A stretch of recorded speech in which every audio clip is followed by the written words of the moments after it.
I traveled to Caracas by air, of course, landing at Maiquetía, right on the shore of the Caribbean. Then we started up through the mountains on one of the most remarkable highways in the world, the autopista.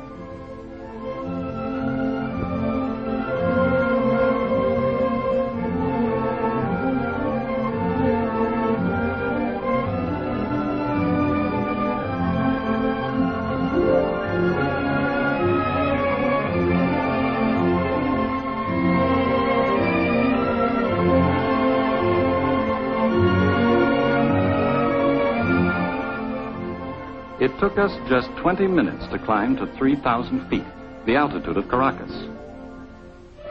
Suddenly, we were in the city.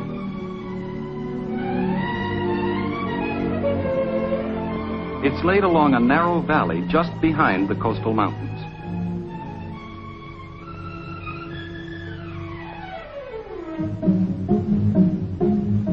The downtown area is dominated by the Centro Simón Bolívar, a building development something like Radio City, except that superhighways go through it and under it.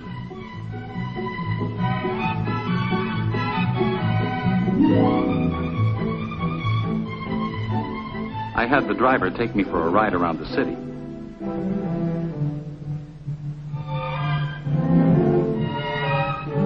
He showed me the new sections in the east, where just 10 years ago there were sugarcane and coffee plantations.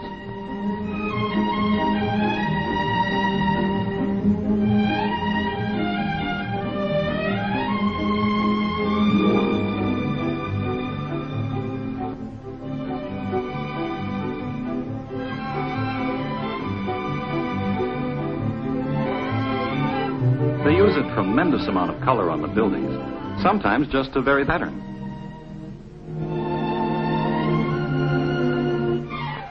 And sometimes for artistic effect, giant mosaics, 6 to 10 stories high.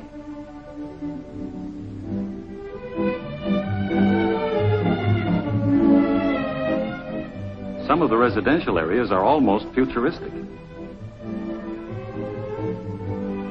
But others are so quiet and tranquil that you seem to be in another world.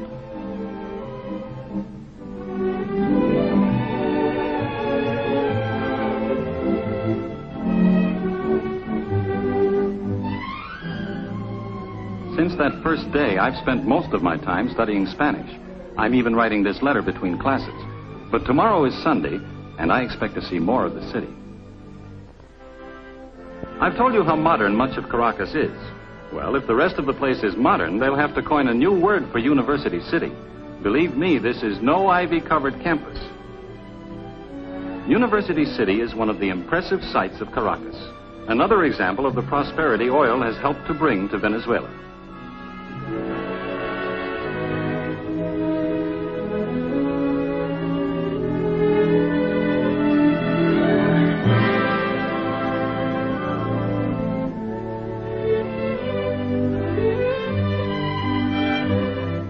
The university isn't tucked away by itself. It's part of the city, and it provides the city with many things, from medical care to a beautiful stadium for soccer and track, and another for baseball.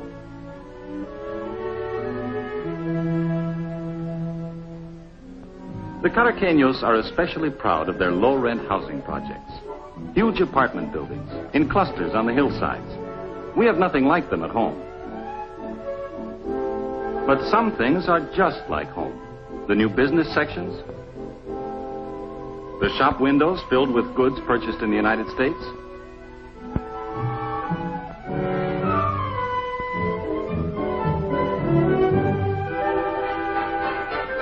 and the familiar look of all the American cars, not to mention the traffic.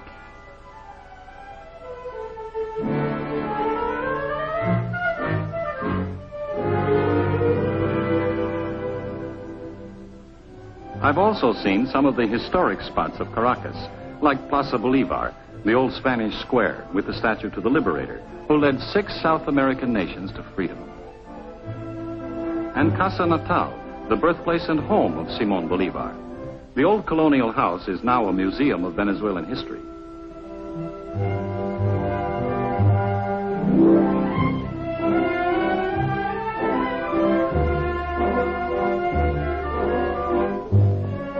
I was told that many families in Caracas still live in gracious old homes like Bolivar's, showing only blank walls on the outside and looking toward beautiful inner patios open to the sky.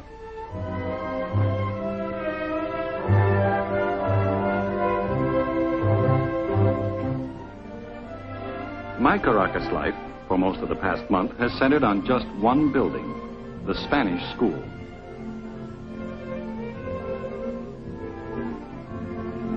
We Norte Americanos study Spanish 8 hours a day, 5.5 days a week. It's been hard work, but it's been worthwhile. Señor Moore, ¿dónde trabaja usted? Yo trabajo en Lagunías con la Creole Petroleum Corporation. Perfectamente bien, señor Moore. I'm really learning the language now. Just wait until you hear me when you reach Maracaibo next week.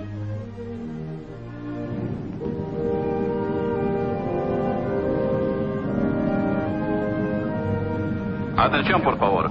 La línea aeropostal venezolana anuncia la llegada del vuelo número 201 procedente de Miami. LAV, the Venezuelan airline, announces the arrival of flight 201 from Miami.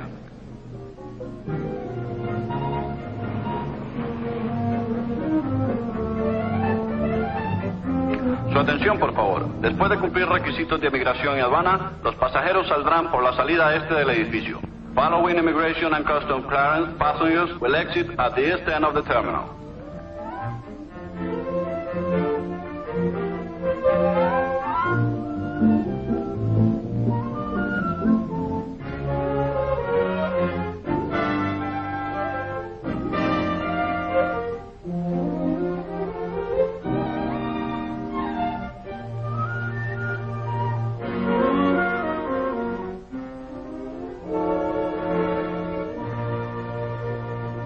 Is this all? No, we have 2 more bags. Tenemos más equipaje. Wait, Jim. Tenemos 2 maletas más. Una grande y una pequeña. La pequeña es mía. Oh, no. We've been studying Spanish, too.